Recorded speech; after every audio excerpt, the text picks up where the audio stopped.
नमस्कार सभी को, मैं सीता एक बार फिर से आप सभी का हार्दिक स्वागत करती हूँ अपने परिवारदा एग्जाम अड्डा पे। आप सब कैसे हैं? उम्मीद करती हूँ आप सब अच्छे होंगे, मस्त होंगे, अच्छे से अपनी तैयारी कर रहे होंगे। तो स्टार्ट करते हैं आज की शानदार और प्यारी सी क्लास को।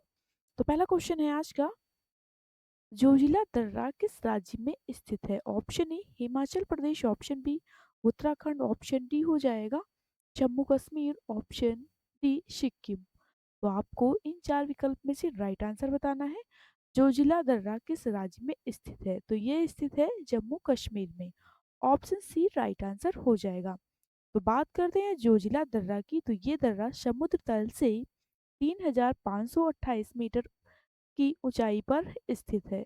जोजिला दर्रा लद्दाख के कारगिल जिले में स्थित है। अगला क्वेश्चन है, उत्तराखंड का सबसे ऊंचा पर्वत शिखर है? Option A Badrinath, option B हो जाएगा कामेट पर्वत, ऑप्शन सी हो जाएगा केदारनाथ, ऑप्शन डी नंदा देवी। तो आपको इन चार विकल्प में से राइट आंसर बताना है। उत्तराखंड का सबसे ऊंचा पर्वत कौन सा है? तो ये हो जाएगा नंदा देवी पर्वत। ऑप्शन डी राइट आंसर हो जाएगा। तो हम देखते हैं कुछ फैक्ट नंदा देवी के बारे में देखते हैं। नंदा देवी पर्वत को यूनेस्को द्वारा विश्व धरोहर स्थल घोषित किया गया है। और हम बात करते हैं नंदा देवी पर्वत के आसपास नंदा देवी बायोस्फीयर रिजर्व भी स्थित है। तो देखते हैं अगला क्वेश्चन है, शारदा नदी का उद्गम स्थल है? ऑप्शन ए मेलाब हिमनद, ऑप्शन बी हो जाएगा सियाचिन हिमनद, ऑप्शन सी गोमुख हिमनद, ऑप्शन डी यमुनोत्री हिमनद। तो आपको इन चार विकल्प में से राइट आंसर बताना है। तो बात करते हैं शारदा नदी की, तो शारदा नदी उत्तराखंड की प्रमुख नदियों में से एक है। शारदा नदी किससे सीमा बनाती है? शारदा नदी भारत और नेपाल सीमा के साथ बहती है। शारदा नदी को हम किस नाम से जानते हैं? तो शारदा नदी को हम काली नदी भी कहते हैं। तो राइट आंसर हो जाएगा शारदा नदी का उद्गम स्थल हो जाएगा मिलाप हिमनद। ऑप्शन ए राइट आंसर हो जाएगा।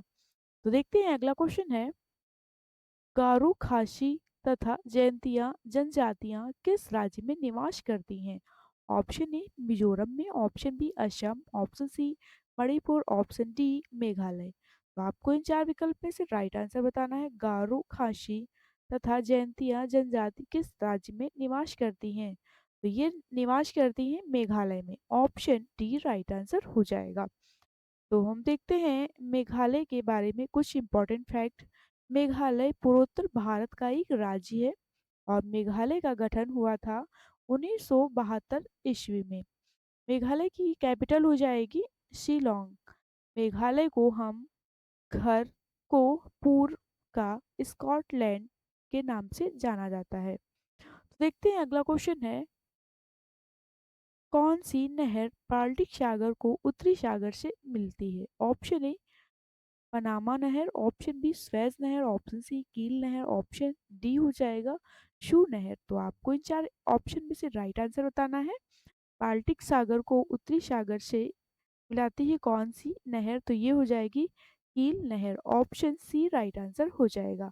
कील नहर को सन 1895 में बनाया गया था। ये नहर उत्तरी जर्मनी में स्थित है। तो देखते हैं अगला क्वेश्चन है, सिस्मोग्राफ क्या रिकॉर्ड करता है? ऑप्शन ए हृदय की धड़कन को, ऑप्शन बी वायुमंडल का दबाव, ऑप्शन सी हो जाएगा भूकंप की तीव्रता को, ऑप्शन डी इनमें से कोई नहीं। तो आपको इन चार विकल्प में से राइट आंसर बताना है। सिस्मोग्राफ क्या रिकॉर्ड करता है? तो बात करते हैं हम, वायुमंडल को बैरोमीटर से मापा जाता है। और बात करते हैं स्टोस्कोप से हृदय की धड़कन की दर की ज्ञात की जाती है। तो हम बात करते हैं सिस्मोग्राफ क्या रिकॉर्ड करता है? तो ये रिकॉर्ड करता है भूकंप की तीव्रता। ऑप्शन सी राइट आंसर हो जाएगा। अगला प्रश्न है, पृथ्वी के उसके काल्पनिक अक्ष पर घूमने को क्या कहते हैं? ऑप्शन ए परिभ्रमण, ऑप्शन बी हो जाएगा घूर्ण, ऑप्शन सी हो जाएगा घूमने, ऑप्शन डी लोहित ही। तो आपको इन चार ऑप्शन में से राइट आंसर बताना है। पृथ्वी के उसके काल्पनिक अक्ष पर घूमने को क्या कहते हैं? तो कहते हैं घूर्ण, ऑप्शन बी राइट आंसर हो जाएगा। पृथ्वी पश्चिम से पूरब की ओर घूमती है। पृथ्वी को एक चक्कर पूरा करने में 23 घंटे और 56 मिनट या लगभग 24 घंटे लगते हैं। तो देखते हैं अगला प्रश्न है हमारा, स्थल मंडल का विस्तार कितने किमी की गहराई तक है? Option A 80 kilometre, option B 100 kilometre, option C हो जाएगा 180 किलोमीटर, ऑप्शन डी 200 किलोमीटर। तो आपको इन चार विकल्प में से राइट आंसर बताना है। स्थल मंडल का विस्तार कितने किलोमीटर की गहराई तक है? तो ये है 100 किलोमीटर की। Option C right, option B right answer हो जाएगा। तो बात करते हैं, स्थल मंडल कई टुकड़ों में बांटा गया होता है जिसे प्लेट कहा जाता है।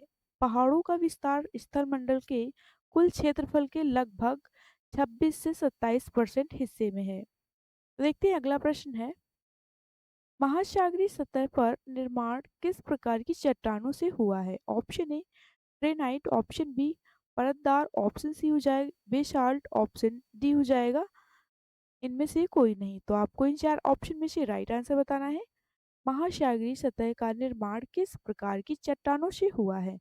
तो ये हुआ है बेसाल्ट चट्टानों से। ऑप्शन सी राइट आंसर हो जाएगा। बेसाल्ट चट्टानें अग्नेय चट्टानें हैं और ये अग्नेय चट्टानों के फ्रेम से बनती हैं।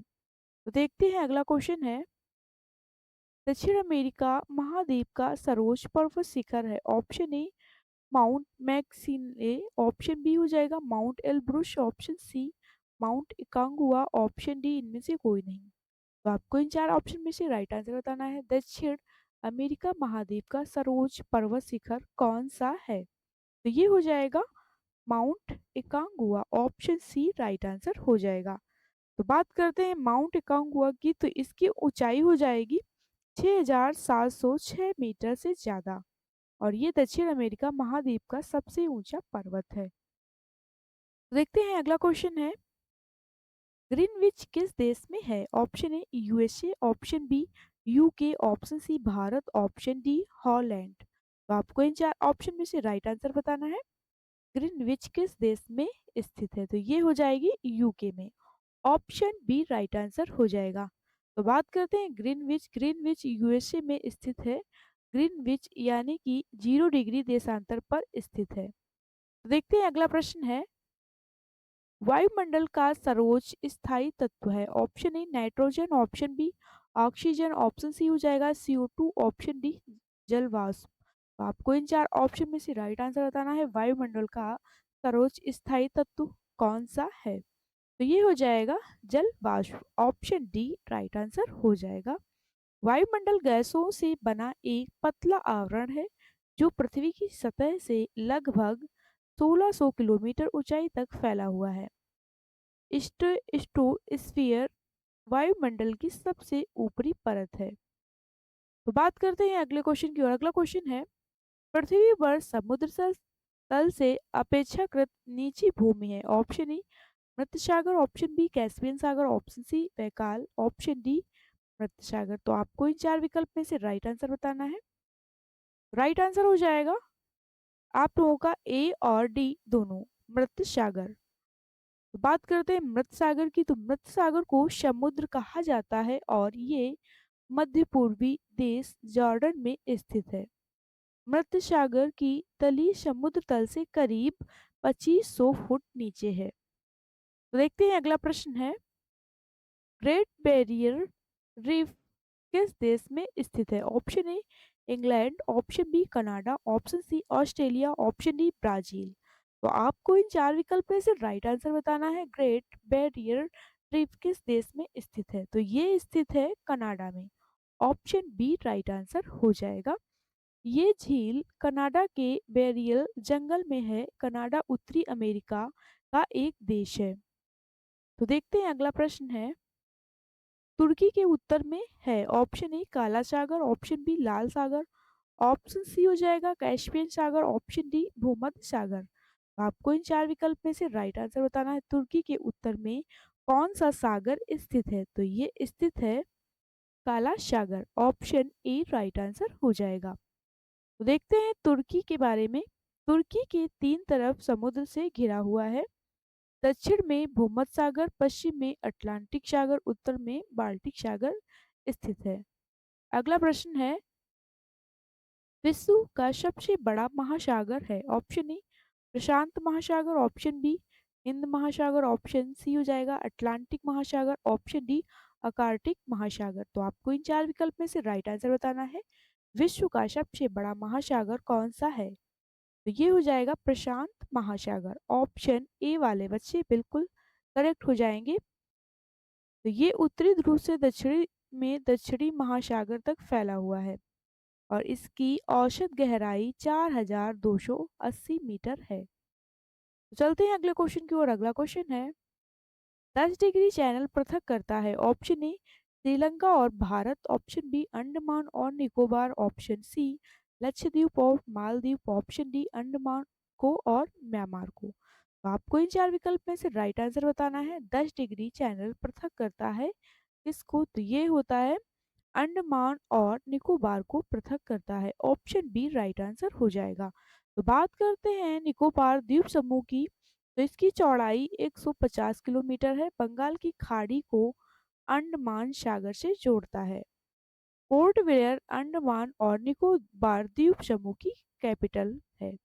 अगला प्रश्न है, इंग्लिश चैनल स्थित है? ऑप्शन ए इंग्लैंड और फ्रांस, ऑप्शन बी इंग्लैंड और वेल्स, ऑप्शन सी हो जाएगा इंग्लैंड जर्मनी, ऑप्शन डी हो जाएगा इंग्लैंड होलैंड। तो आपको इन चार विकल्प में से राइट आंसर बताना है।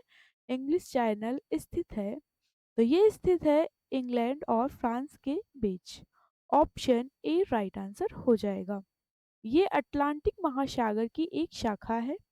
इसकी लंबाई करीब 560 किलोमीटर है। इंग्लिश चैनल को पार करने वाले पहले भारतीय हो जाएंगे महिर सेन थे। अगला क्वेश्चन है, किस द्वीप के द्वारा महासागर और अटलांटिक महासागर को जोड़ने वाले जल डमरू मध्य को विभाजित किया जाता है? Option A Java, option B Cuba, option C हो जाएगा आइसलैंड, ऑप्शन डी मेडागास्कर। तो आपको इन चार ऑप्शन में से राइट आंसर बताना है। तो राइट आंसर हो जाएगा ऑप्शन डी वाले बच्चे बिल्कुल करेक्ट हो जाएंगे। अगुलहाश धारा दक्षिणी हिंद महासागर की पश्चिमी सीमा धारा है। ये अफ्रीका से ऑस्ट्रेलिया की ओर बहती है। देखते हैं अगले प्रश्न की ओर। यूरोप की शीन नदी किस देश में बहती है? ऑप्शन ए मिस्र में, option B France, option D हो जाएगा C Germany, option D Poland. तो आपको इन चार विकल्प में से राइट आंसर बताना है। यूरोप की शीन नदी किस देश में बहती है? तो ये बहती है फ्रांस में। ऑप्शन बी राइट आंसर हो जाएगा। तो बात करते हैं सीन नदी का उद्गम डिजून के उत्तर पश्चिम के कैम्यू से है। इसकी लंबाई लगभग 777 किलोमीटर है।